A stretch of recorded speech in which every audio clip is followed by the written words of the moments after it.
Ito ang reading mo, Virgo. Welcome back to our channel. Naway nasa mabuti kayong kalagayan. Wow, watching the channel. This sa channel reading kayo ng bahalang magpalit-palit ng situation nyo sa reading ko.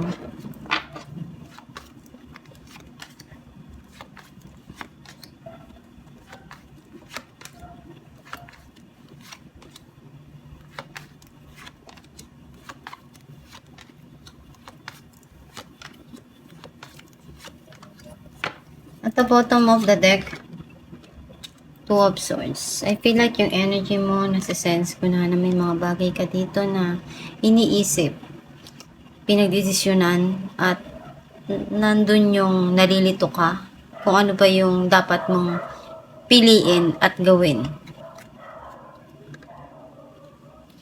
Ang mensahe ng card mo, nakikita ko na may mga bagay ka dito na ginagather, inaalam. Sa mobile naman, pinupunuan mo yung mga pagkukulang. Kasi alam mong responsibilidad mo yun. Alam mong may mga dapat ka pa na ibigay at gawin. Mas matatag ka na ngayon dun sa mga na-experience mo. Iyon yung nagbigay sa'yo ng tibay ng loob at lakas na malagpasan yung mga pagsubok na dumating sa buhay mo.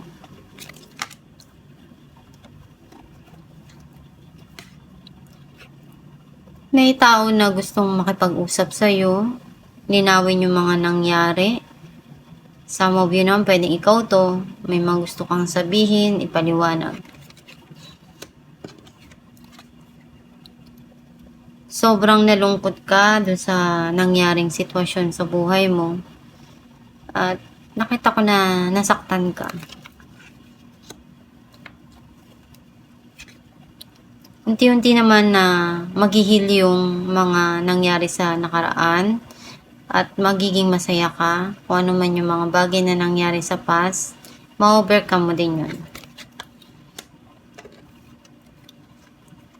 May mga sitwasyon na humihingi ka na ng judgment or may mga sitwasyon na itinatama mo or itinatama ka. Some of you naman, nakikita ko dito na may mga desisyon kang dapat gawin. Ikaw pa rin yung nakakaalam kung ano yung tama para sa'yo. May nag-end na situation, napagod ka na, kaya tinuldukan mo na. You feel betrayed. May mga bagong ideas na darating para sa'yo.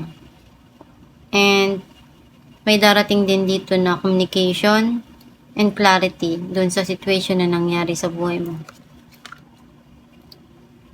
Clarify natin ang 10 of Wands.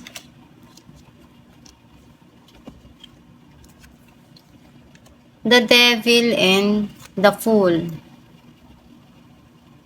Meron ditong tataking kang journey na you feel connected pa rin dun sa tao na to. Sobrang dami niyong pinagdaanan. Binigay mo lahat. Some of you naman, alam mo kung ano yung kaya mong ibigay dun sa relasyon na yun. Maraming pinagsamahan, marami kayong pinagdaanan. And andun pa rin naman na nararamdaman mo yung connection nyo. Clarify natin ang Knight of Swords. 10 of Pentacles and King of Swords. May abundance na darating. Some of you pwedeng celebration. Some of you naman, may tao dito na iniisip niya na makipag-usap sa'yo. Kasi alam niya ito yung tamang gawin para sa kanya. Kasi ang hinahanap niya yung long-term na relationship. Clarify natin ang the Sun. Pwedeng some of you, pwedeng ikaw din yun. Knight of Cups. and Two of Pentacles. Andun yung pagmamahal, oh. May darating dito na mag-offer sa'yo ng love. Pero naguguluhan pa siya. Hindi pa siya handa na sabihin.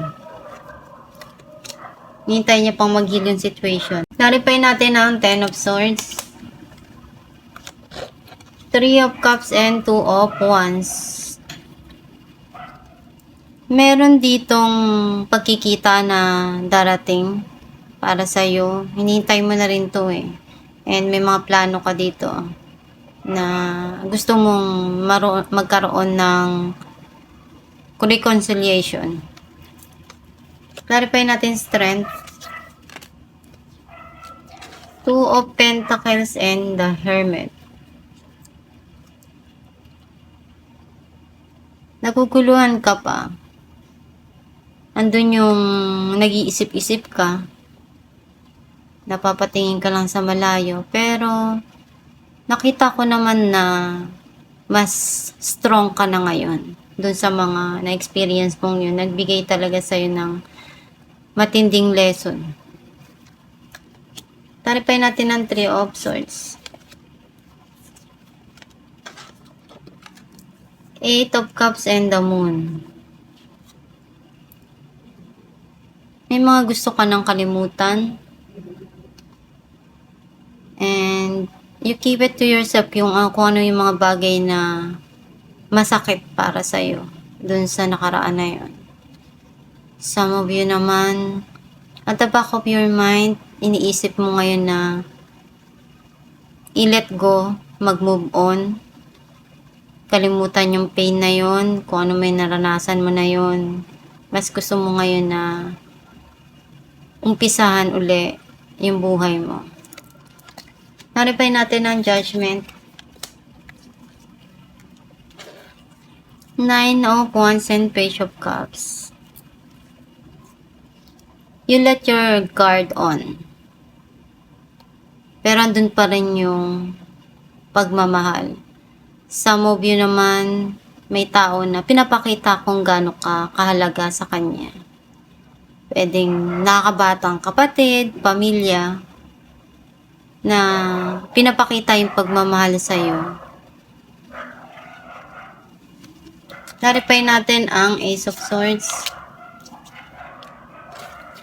Queen of Swords, and Knight of Pentacles. May mga gusto ka na ditong itama. Nakita ko naman na masaya ka. Nakukuha mo naman yung para sa'yo, yung goal mo, na-achieve mo naman. And malaya ka. Kumbaga, masaya ka na andun yung freedom na nakukuha mo. Alamin natin kung ano mensahe ng iyong gabay.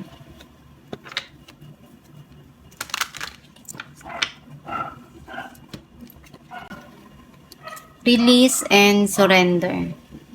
We shower you with blessings of our radiant love. Open your arms and release the challenges that you have held tightly gripped within your hands. Open your hands, arms, and heart to our love and assistance. Ang mensahe ng iyong gabay na tanggalin mo yung mga negative na nararamdaman mo. I-release mo yun and isuko mo kung ano yung mga dapat na isuko na gusto mo nang ibigay. Kung ano man yung mga bagay na nagpapabigat sa nararamdaman mo, tanggalin mo na yan. Magdasal ka lang palagi at sabihin mo sa Diyos Ama na tulungan ka sa mga pinagdadaanan mo ngayon. At gabayan ka sa mga dapat na gusto mo pang maabot na pangarap. And kung ano man yung mga bagay na sa tingin mo nahihirapan ka, nasasaktan ka, mag-meditate ka lang, i-manifest mo yung mga bagay na positive para yun yung dumating sa buhay mo. And yung mga naranasan mong pain na yan, hindi naman niya mananatili na pain. Basta kunin mo lang yung mga aral na nakuha mo dun sa nakaraan na yun.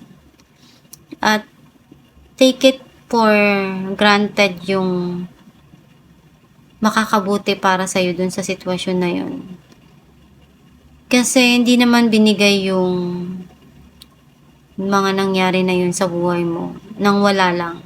May rason yun. It means you need to learn something from that kind of situation. And alam mo naman sa sarili mo na kung ano yung dapat mo nakunin doon na makakabuti para sa'yo. Basta magdasal ka lang palagi at gawin mo yung best mo sa mga bagay na dumarating sa'yo. At itong yung reading, Virgo, kung nakaresonate ka kayo, comment down below. Thank you for watching.